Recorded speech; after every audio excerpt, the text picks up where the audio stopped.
Alors Sean Penn, on le connaît comme acteur caméléon. C'est quelqu'un qui a une très large palette, qui change même chaque fois de coiffure, de film en film. On le connaît peut-être moins comme réalisateur et pourtant c'est un des plus grands réalisateurs américains actuels.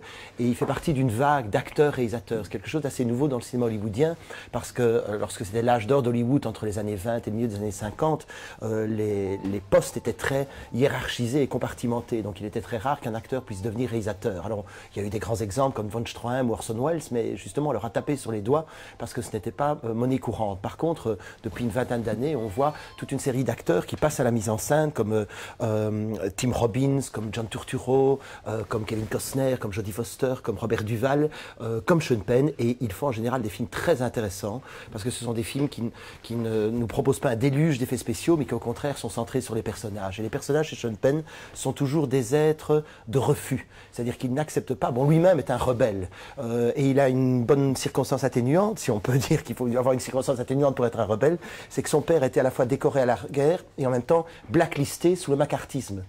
Léo Penn était acteur et il n'a plus pu continuer son métier.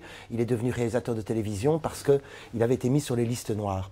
Et Sean Penn a gardé cette espèce de rancœur vis-à-vis du système et il l'a bien analysé. Alors il a des personnages qui mettent en question le sens commun, les idées toutes faites, et le personnage de Pletsch, qui est adapté d'un roman d'un écrivain suisse, Friedrich Dürrenmatt, qui a écrit des pièces, qui est un dramaturge aussi, mais qui a écrit aussi des polars. C'est un roman qui est sous-titré Requiem pour le roman policier. Ce qui veut dire qu'on va bousculer les codes du roman policier et par rapport à ce qu'on appelle le whodunit, où un détective enquête, rassemble des preuves, des indices, puis rassemble tout le monde dans le salon et dit c'est le jardinier ou le maître d'hôtel qui était coupable, eh bien dans Pletsch, le coupable ne sera ni capturé, ni même identifié.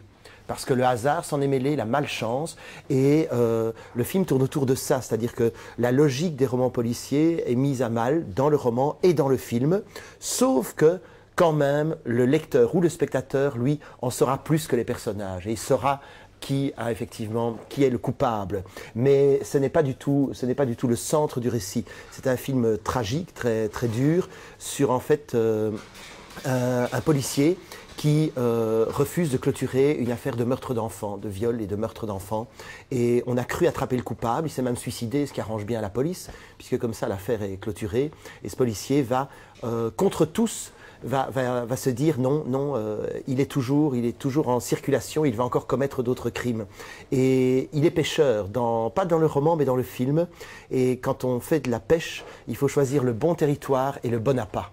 Et il va commettre alors quelque chose d'assez terrible, c'est-à-dire qu'il va se mettre en ménage avec une femme qui a une petite fille qui ressemble aux 3 victimes du tueur. Parce que le tueur, on n'a aucun renseignement, sinon à travers ces victimes qui correspondent toutes au même profil, 7-8 ans, petite fille blonde, habillée de rouge. Il va utiliser la fille de sa compagne pour appâter le tueur. Et le film montre qu'en fait, il avait tort d'avoir raison. Voilà, je n'en dis pas plus. Mais c'est un roman extraordinaire où en plus Friedrich Dürrenmatt théorise sur ce requiem du roman policier. Le film, lui, prend l'histoire telle qu'elle, c'est-à-dire que Sean Penn fait encore plus confiance au spectateur, je pourrais dire, que l'écrivain. Et c'est ce qui rend le film très intéressant, avec des personnages qui sont ni tout blancs ni tout noirs, de la même manière que dans Sean Penn, on a souvent des scènes qui mélangent la beauté et l'horreur.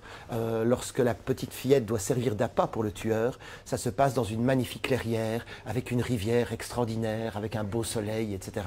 Et l'horreur peut surgir à tout moment. Voilà. Donc c'est une des caractéristiques et une des qualités de ce grand acteur et grand acteur-réalisateur.